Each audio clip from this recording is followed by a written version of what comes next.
La préparation à une relation durable est un sujet qui suscite souvent de nombreuses interrogations, notamment parce que la société a tendance à idéaliser l'idée de trouver l'âme sœur. Mais vous êtes-vous déjà demandé, qu'est-ce que cela signifie réellement être prêt à aimer? Le processus de préparation à une relation saine commence, paradoxalement, en nous-mêmes. De nombreux mythes entourent l'idée d'être prêt pour l'amour, imposés par des normes culturelles et familiales, qui nous poussent à croire que l'amour arrive rapidement et sans effort. Cependant, ce qui définit véritablement notre capacité à établir une relation durable, c'est notre aptitude à comprendre nous-mêmes, nos émotions et les schémas comportementaux que nous avons hérités au fil de notre vie.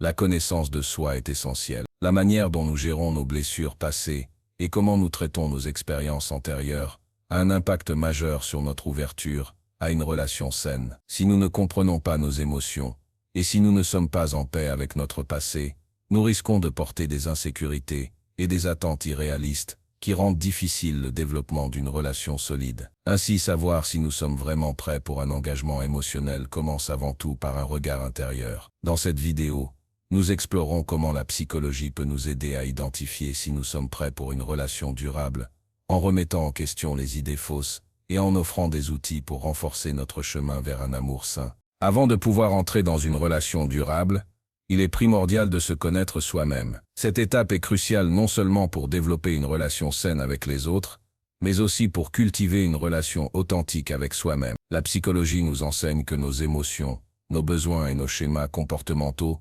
influencent profondément la manière dont nous interagissons avec les autres. Ainsi, avant de chercher à comprendre un partenaire, il est essentiel de comprendre ce qui nous motive, ce que nous attendons d'une relation, et surtout, comment nous gérons nos propres émotions. La connaissance de soi commence par une introspection honnête. Cela implique de se poser des questions telles que quelles sont mes valeurs, quelles sont mes priorités dans une relation, quels sont mes besoins émotionnels. Ces réflexions nous aident à déterminer si nous sommes prêts à offrir une relation saine, basée sur l'égalité, la confiance et la réciprocité, ou si nous projetons des attentes irréalistes ou des dépendances émotionnelles issues de notre passé. Un aspect souvent négligé de la connaissance de soi est l'identification des schémas répétitifs, qui peuvent saboter nos relations. Nous pouvons inconsciemment répéter les mêmes erreurs de nos expériences passées, comme l'attachement à des partenaires émotionnellement indisponibles ou la peur de l'engagement. Ces comportements peuvent avoir des racines profondes dans des expériences d'enfance ou des blessures émotionnelles non résolues. Il est donc essentiel de comprendre ces schémas et de les déconstruire avant de se lancer dans une relation sérieuse. L'une des clés pour avancer dans cette quête de soi est d'apprendre à identifier et à gérer nos émotions. L'intelligence émotionnelle joue un rôle clé dans la manière dont nous nous connectons aux autres. Elle permet de mieux comprendre nos propres réactions, de les réguler et de répondre de manière plus appropriée aux besoins émotionnels de notre partenaire. En travaillant sur ces aspects, nous pouvons éviter les malentendus et les conflits inutiles qui naissent souvent de la gestion inefficace des émotions.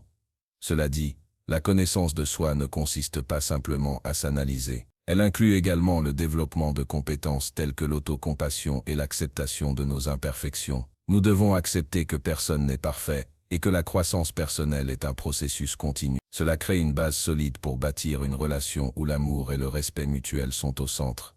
Dans cette démarche, il peut être bénéfique de se tourner vers un accompagnement psychologique. Un thérapeute peut nous aider à identifier les zones de notre vie où nous avons besoin de guérison et à travailler sur ces aspects en profondeur. De plus, des exercices de journalisation ou des pratiques de pleine conscience peuvent également soutenir notre compréhension de soi. En résumé, être prêt pour une relation durable ne commence pas par l'autre, mais par soi-même. En cultivant une meilleure connaissance de soi, nous posons les bases pour une relation fondée sur la compréhension mutuelle, le respect et la croissance commune. Cela permet non seulement de choisir un partenaire compatible, mais aussi de bâtir ensemble une relation solide et épanouissante. Nos émotions et nos expériences passées ont un impact considérable sur la façon dont nous abordons nos relations futures. Bien souvent, des blessures non guéries ou des peurs non résolues peuvent devenir des obstacles majeurs à l'établissement d'une relation saine et durable. Cela est particulièrement vrai dans le domaine des relations amoureuses, où des événements antérieurs,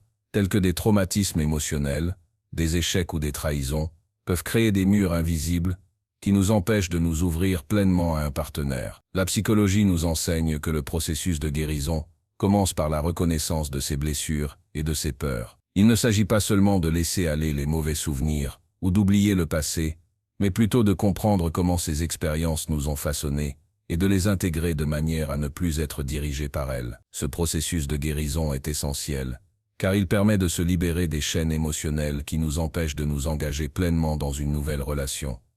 Le premier pas vers la guérison est l'acceptation. Cela implique d'accepter que nous avons tous des blessures émotionnelles, et que ces blessures font partie de notre histoire personnelle. Plutôt que de les cacher ou de les ignorer, nous devons apprendre à les regarder en face, à comprendre leur origine et leur impact. Ce travail d'introspection est souvent difficile, mais il est crucial pour avancer vers des relations plus saines.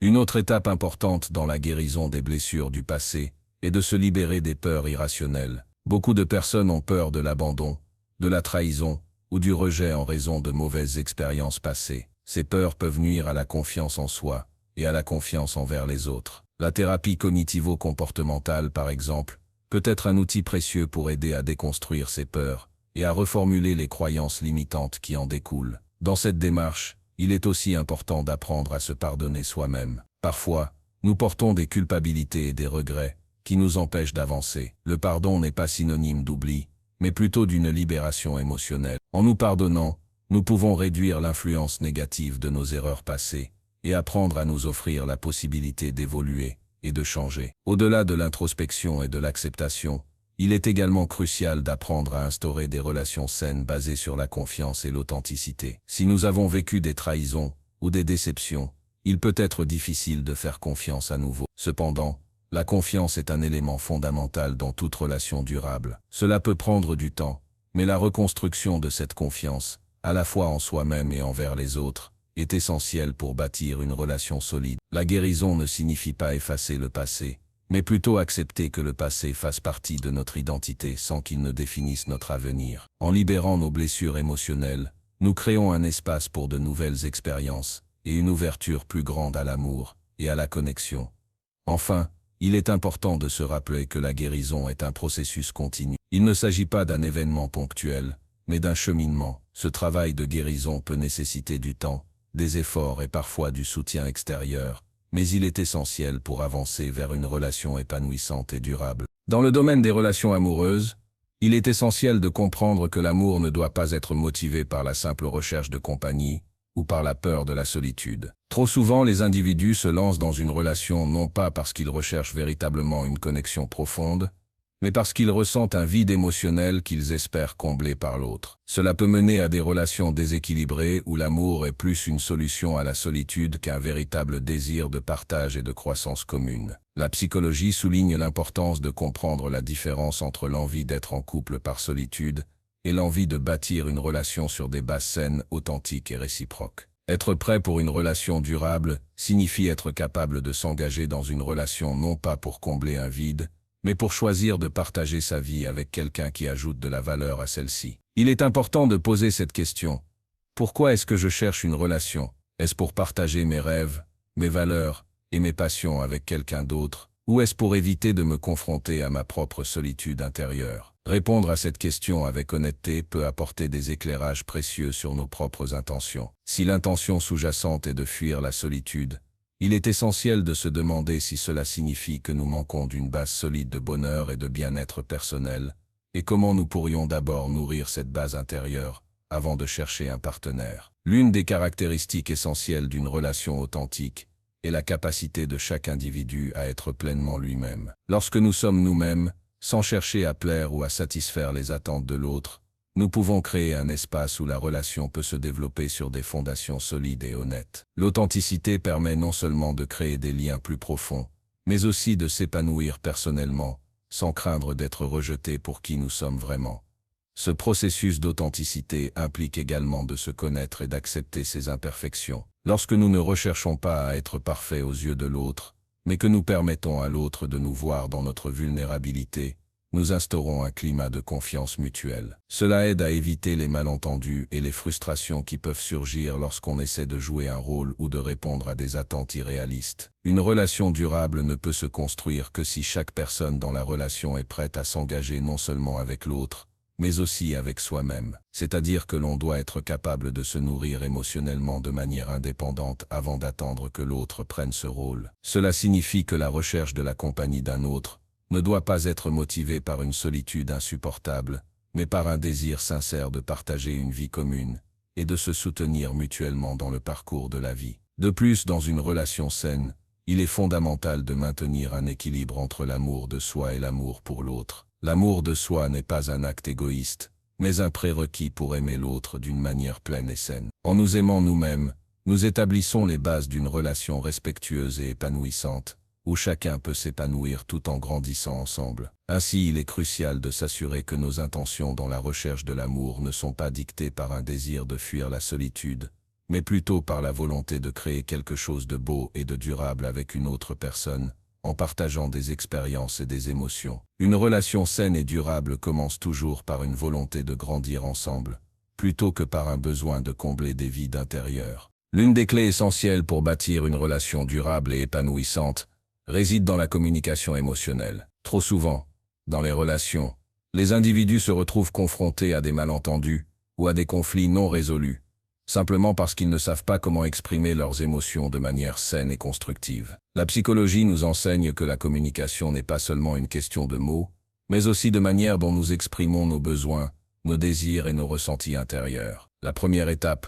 pour instaurer une communication efficace et émotionnellement saine dans une relation, est la vulnérabilité. La vulnérabilité, souvent perçue comme une faiblesse, est en réalité l'un des éléments les plus puissants de la communication. Elle consiste à ouvrir son cœur, à partager ses peurs, ses insécurités et ses désirs profonds avec l'autre, sans crainte d'être jugé. Lorsqu'une personne est capable de se montrer vulnérable, elle crée un espace où l'autre se sent en sécurité pour faire de même, ce qui renforce la confiance et la compréhension mutuelle. Cependant, pour que cette vulnérabilité soit productive, il est nécessaire de l'accompagner d'une écoute active. L'écoute active est une technique de communication où l'on prête une attention totale à l'autre personne, sans interruption, jugement ou réaction immédiate. L'objectif est de comprendre pleinement ce que l'autre exprime, non seulement avec des mots, mais aussi à travers les émotions et les gestes qui accompagnent ces mots. Cette écoute active permet de valider les sentiments de l'autre, ce qui favorise une meilleure compréhension et par conséquent, une meilleure résolution des conflits. Une autre dimension fondamentale de la communication émotionnelle est la capacité à poser des limites saines. Les limites, loin d'être des obstacles, sont des moyens de protéger notre bien-être émotionnel tout en respectant celui de l'autre. Elles nous permettent de définir ce qui est acceptable ou non dans une relation, d'exprimer nos besoins sans culpabilité, et d'éviter d'être manipulés ou de se laisser envahir par les émotions de l'autre. Une relation saine repose sur la capacité de chaque personne à respecter ses propres limites, tout en honorant celles de l'autre.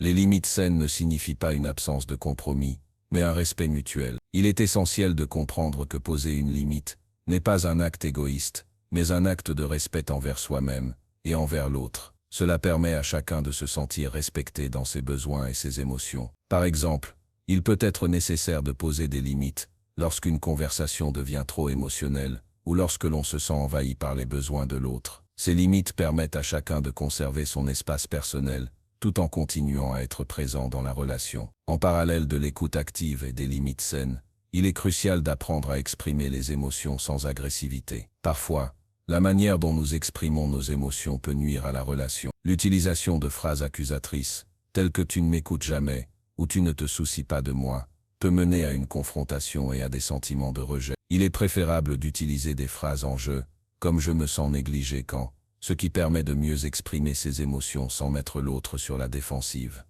Dans une relation durable, la communication n'est pas un processus ponctuel, mais un échange continu. Elle demande de la patience, de l'effort, et une volonté d'améliorer constamment la manière dont nous nous connectons avec notre partenaire. Une communication saine repose sur le respect mutuel, la compréhension et l'acceptation de l'autre tel qu'il est. Plus nous apprenons à nous exprimer et à écouter de manière émotionnelle, plus la relation devient solide et épanouissante. Enfin, la communication émotionnelle et les limites saines jouent un rôle fondamental dans la construction de la confiance. La confiance n'est pas simplement un sentiment, mais un processus qui se construit au fil du temps, à travers des interactions quotidiennes basées sur l'honnêteté, le respect et l'authenticité. Lorsque nous nous sentons en sécurité émotionnellement et respectés dans nos besoins, la confiance se renforce, et cela devient la base solide sur laquelle toute relation durable peut être construite. Dans toute relation durable, l'une des clés les plus importantes est la capacité de partager une vision commune du futur. Lorsque deux personnes s'engagent dans une relation amoureuse, elles apportent non seulement leurs émotions et leurs attentes, mais aussi leurs rêves, leurs aspirations et leurs valeurs. Une relation épanouissante repose en grande partie sur la capacité des partenaires à aligner leurs objectifs de vie, leurs projets et leurs valeurs fondamentales.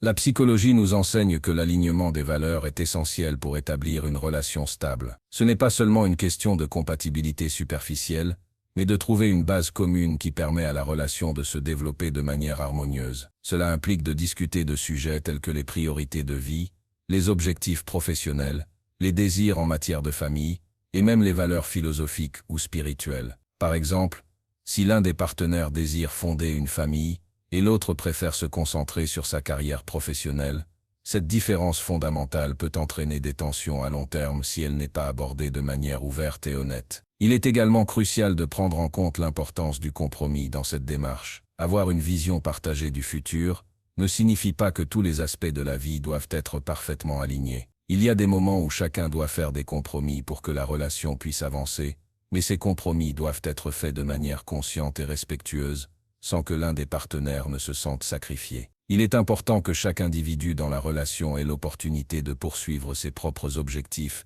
tout en soutenant activement les aspirations de l'autre. Une autre composante essentielle pour construire une vision partagée est la communication des objectifs à long terme. Il est facile de se concentrer sur les petites interactions quotidiennes et de négliger les discussions profondes sur l'avenir. Cependant, ces conversations sont essentielles pour garantir que les deux partenaires se dirigent dans la même direction. Cela peut inclure des discussions sur des projets à court terme, comme acheter une maison ou partir en voyage, ainsi que sur des objectifs à plus long terme, comme la retraite ou les engagements familiaux. Lorsque ces aspirations sont partagées et comprises par les deux parties, cela crée un sentiment de complicité et de soutien mutuel. De plus, une vision partagée du futur nécessite une certaine flexibilité. La vie est imprévisible, et il est peu probable que tout se passe exactement comme prévu. Les rêves et les aspirations peuvent évoluer avec le temps en fonction des circonstances, des expériences et des changements de vie. L'important est de maintenir une ouverture d'esprit et de continuer à discuter ensemble de la manière dont ces objectifs peuvent être ajustés ou redéfinis au fur et à mesure que la relation progresse. Enfin, il est essentiel de comprendre que cette vision partagée du futur ne doit pas nécessairement être rigide ou préétablie. Au contraire, elle doit être un terrain commun sur lequel les deux partenaires peuvent se rencontrer, échanger et grandir ensemble. La construction d'un futur à deux doit être un processus dynamique, où les deux personnes ont la liberté de rêver, de proposer des idées et de trouver des solutions ensemble. Dans une relation durable, l'alignement des valeurs et des objectifs à long terme crée un cadre de confiance et de sécurité, où chaque partenaire se sent soutenu et respecté dans ses choix. Cette vision partagée permet de renforcer la cohésion du couple et de surmonter les défis qui pourraient surgir sur leur chemin. En construisant un avenir commun, les deux partenaires créent une fondation solide, capable de résister aux épreuves du temps. La préparation à un engagement durable n'est pas un processus instantané, mais une démarche continue de découverte de soi, de guérison et de croissance mutuelle. Maintenant que nous avons exploré les différentes étapes nécessaires pour savoir si vous êtes prêt pour une relation durable, il est important de vous rappeler que chaque relation est un voyage unique. Ce n'est pas une destination rapide, mais une aventure qui se construit pas à pas. Si vous vous reconnaissez dans les étapes que nous avons abordées, il est temps de vous poser les bonnes questions. Qu'est-ce qui me manque pour être vraiment prêt à m'engager? Prenez un moment pour réfléchir à ce que vous pouvez encore travailler sur vous-même, avant de vous lancer dans une nouvelle relation. Soyez honnête avec vous-même, soyez ouvert à la transformation et ne craignez pas de prendre du temps pour vous. Si vous avez besoin de soutien dans ce cheminement, n'hésitez pas à consulter un professionnel de la psychologie, qui pourra vous guider dans la gestion de vos émotions et dans la résolution de vos blocages. Les relations durables commencent par un travail personnel. Prenez soin de vous, afin de pouvoir prendre soin de l'autre de manière authentique et saine. N'oubliez pas de vous abonner à notre chaîne, pour plus de conseils sur les relations amoureuses et le développement personnel. L'amour durable commence par un pas. Faites-le aujourd'hui.